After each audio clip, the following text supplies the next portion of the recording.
Cockroach Janata party founder Abhijit Dipke Bharatiya Janata పార్టీపై సంచలన ఆరోపణలు చేశారు. ఉద్యమ సమయంలో నన్ను వేధించారు, నన్ను నా కుటుంబాన్ని అంతు చూస్తామని బెదిరించారు, భారతీయ జనతా పార్టీలో చేరాలి అని చెప్పేసి ఒత్తిడి తీసుకొచ్చారు అని చెప్పి ఆరోపించారు. బట్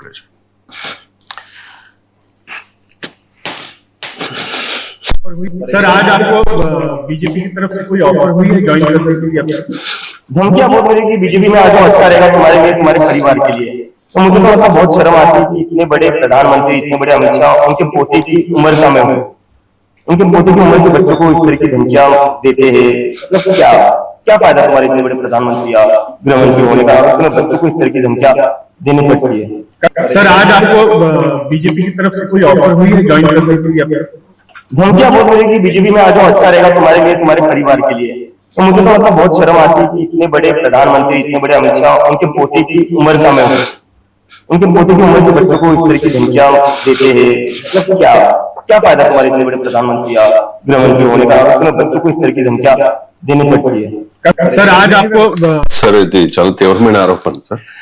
అంటే మనకు ఆరోపణకు అభిజిత్ దీప్ కి ఆధారాలు ఇవ్వలేదు కనుక ఆరోపణలో నిజమెంత అనేది మనం నిర్ధారించలేము. So but it is his statement, his claim. అది దాని నిజానిజాల్లోకి నేను వెళ్ళలేను, ఎందుకంటే వన్ సైడెడ్ క్లెయిమే కదా. కానీ రాజకీయాలు జరుగుతున్న తీరు చూస్తే ఈ దీప్కే ఆరోపణకు ఎక్కడొక చోట విశ్వసనీయత వస్తుంది. అది దీప్కే అన్నది నిజము, దీప్కేని బెదిరించారని నేనేమీ కంక్లూడ్ చేయడం లేదు. కానీ రాజకీయ ప్రక్రియ జరుగుతున్న తీరు చూసినప్పుడు ఎందుకు వస్తుంది అంటే, ఇవాళ మనం చూస్తున్నాం కదా, ముందు సిబిఐ ఈడీ పోతుంది, తర్వాత వాళ్ళు బీజేపీలో చేరుతారు, కేసులు ఏమీ ఉండవు. బీజేపీలో ఉంటే కేసులు ఉండవు, బీజేపీలో లేకపోతే కేసులు ఉంటాయి. బీజేపీకి అనుకూలంగా ఉంటే కేసులు ఉండవు, బీజేపీని వ్యతిరేకిస్తే వెంటనే కేసులు ఉంటాయి. మీకు బీజేపీ పట్ల పరోక్షంగా ఉపయోగపడ్డ వాళ్ళ మీద కేసులు ఉండవు. ఇదైతే వందల ఉదాహరణ మన కళ్ళ ముందు కనబడుతున్నాయి కదా. సువేంద్ర అధికారి పైన కేసులు లేవా, అవినీతి ఆరోపణలు లేవా? నరేంద్ర మోడీయే ఎన్నికల సభలోనే అవహేళన చేస్తూ మాకరీ చేస్తూ సువేంద్ర అధికారి పైన మాట్లాడిన వీడియోలు ఉన్నాయి కదా. మరి ఆయన ఇవాళ బెంగాల్ ముఖ్యమంత్రిగా బీజేపీ నాయకుడిగా ఉన్నాడు. హేమంత్ బిశ్వా శర్మ కాంగ్రెస్ లో ఉన్నప్పుడు ఆయన పైన సిబిఐ కేసులు ఉన్నాయి కదా. ఆయన ఇవాళ అస్సాం బీజేపీ ముఖ్యమంత్రిగా ఉన్నాడు. మీకు నిన్న మొన్నటి దాకా అశోక్ చవాన్ ఆయన పైన ఆదర్శ్ సొసైటీ కుంభకోణం కేసు, ఆయన తీవ్రమైన అవినీతి పరుడని, అసలు యూపీఏ హయాంలో జరిగిన అవినీతి కుంభకోణాల చిట్టా పైన ఆర్థిక మంత్రి పార్లమెంట్ లో ప్రవేశపెట్టిన నివేదికలోనే ఒక సబ్మిటింగ్ పెట్టి రాశారు. విత్ ఇన్ 1 వీక్ అతను బీజేపీలో చేరాడు, రాజ్యసభ సభ్యుడయ్యాడు, బీజేపీ స్టార్ క్యాంపెయినర్ అయ్యారు. సో ఇలా మీకు తెలుగుదేశం ఎంపీల మీద మీరు విచారణ జరిపించండి అని బీజేపీ ఎంపీ జీవీఎల్ నరసింహారావు లేఖ రాశారు. ఇక వాళ్ళు ఇవాళ బీజేపీ ఎంపీలై బీజేపీ నాయకులై మారిపోయారు. సో ఇవన్నీ కూడా మనం చూస్తున్నప్పుడు రాజకీయ ప్రక్రియ ఎలా జరుగుతోంది, ఎలా మీరు ఆఖరికి నవీన్ ముంబై ఎయిర్పోర్ట్ జీవీకే వాళ్ళు అమ్మనంటే జీవీకే పై కూడా సిబిఐ ఈడీ వెళ్ళిన తీరు మనం చూసాము. అంటే బిజినెస్ పీపుల్ విషయంలో కూడా కేంద్ర సంస్థల వ్యవహార సరళి అనుమానాలకు ప్రశ్నలకు దారి తీస్తున్నటువంటి సందర్భాలు మనం చూస్తున్న తర్వాత రాజకీయాలు మీకు ఏ స్థాయికి దిగజారాయి. తీవ్రంగా ప్రభుత్వాన్ని ప్రశ్నించిన రాఘవ్ చెద్దా ఇవాళ బీజేపీ తరఫున నిన్న రాజ్యసభలో స్టార్ స్పీకర్ బీజేపీ తరఫున నిన్నటి దాకా ఎంత యాక్టివ్ గా బీజేపీని క్వశ్చన్ చేశారు.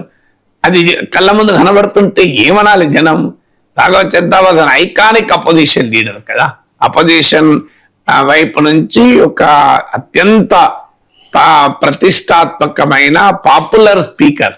ఇవాళ ఆయన అధికార పక్షాల వైపు నిలబడి బ్యాటింగ్ చేస్తుంటే ఆయనకేమనిపించడం లేదో. కానీ ఆయన చూసిన లక్షలాది మంది యువత అసలు ఈ ప్రజాస్వామ్యమా, ఇది ఇంకేంటి, ఇలా రాజకీయాలు దిగజారితే ఎట్లా అని మాట్లాడుకోవడం లేదు. సోషల్ మీడియాలో మీరు చూడండి రాఘవ్ చెద్దా పైన ఏ రకమైన మీమ్స్ వస్తున్నాయని.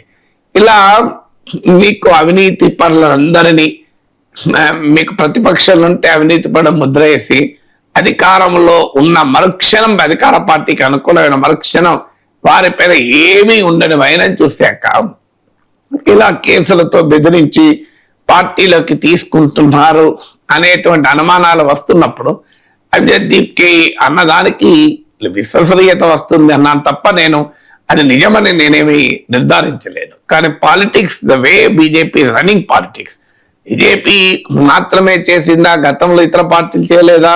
కానీ BJP is a party with difference అన్నారు కదా. పార్టీ విత్ డిఫరెన్స్ అనకండి, మేము కూడా ఇతర పార్టీ లాగానే అనండి, అభ్యంతరం ఏం లేదు.